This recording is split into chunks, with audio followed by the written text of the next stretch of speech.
Hi there, this is Ron Wade. Welcome back to the last part of our series on full-featured PCIe clocks, part 5 of 5, where we will discuss some of the applications for these parts. So PCI Express applications are everywhere. The traditional places you might think to find them, such as data centers and servers and storage, are still there, but PCI Express is growing into areas such as digital cameras, automotive infotainment systems, and consumer entertainment systems as well. We have a huge range of parts all the way from the smallest consumer application to that largest networking and data center application. And the full-featured PCI Express family provides those enterprise levels of performance at the consumer sized levels of space, power, and cost. So one of the key applications for the full-featured PCIe family is PCI Express riser cards, where you are basically taking one clock from a connector and providing multiple clocks to additional connectors.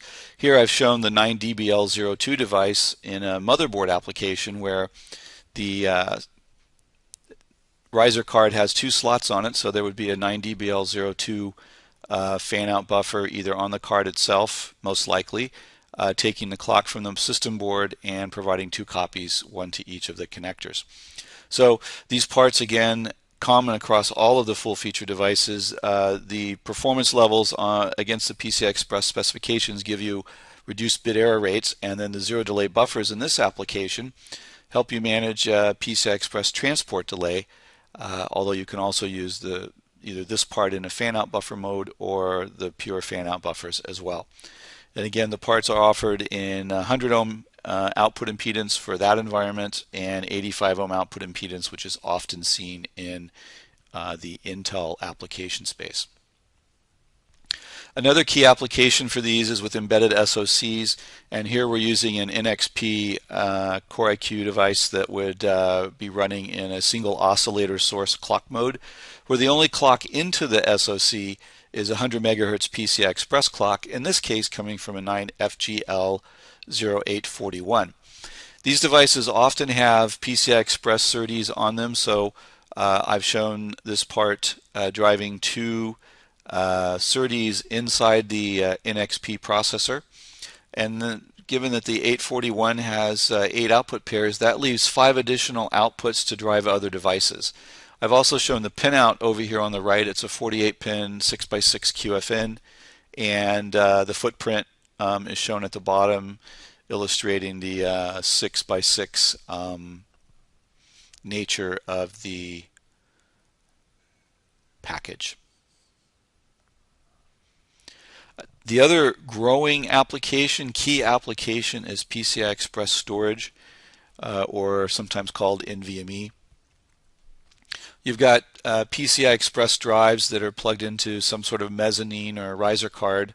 I've shown an IDT retimer in the brown box here, and you've got a system board which has PCI Express data going into the retimer, going up to the drives. Now the system board may be providing you with a clock, and if it is, then you would use a 9DBL device. A 5 output part is ideal because you've got one clock then going to the PCIe retimer and the other 4 clocks going to the 4 drives that are illustrated here. If you're in an SRIS environment, the system board may not be providing you with a clock, in which case you would use a 9FGL device to generate the clocks. In this case, you would use the 6 output part and have an extra one left over for other uses, and it would drive the retimer and the 4 drives. That's it for the series, actually, of full-featured PCI Express parts.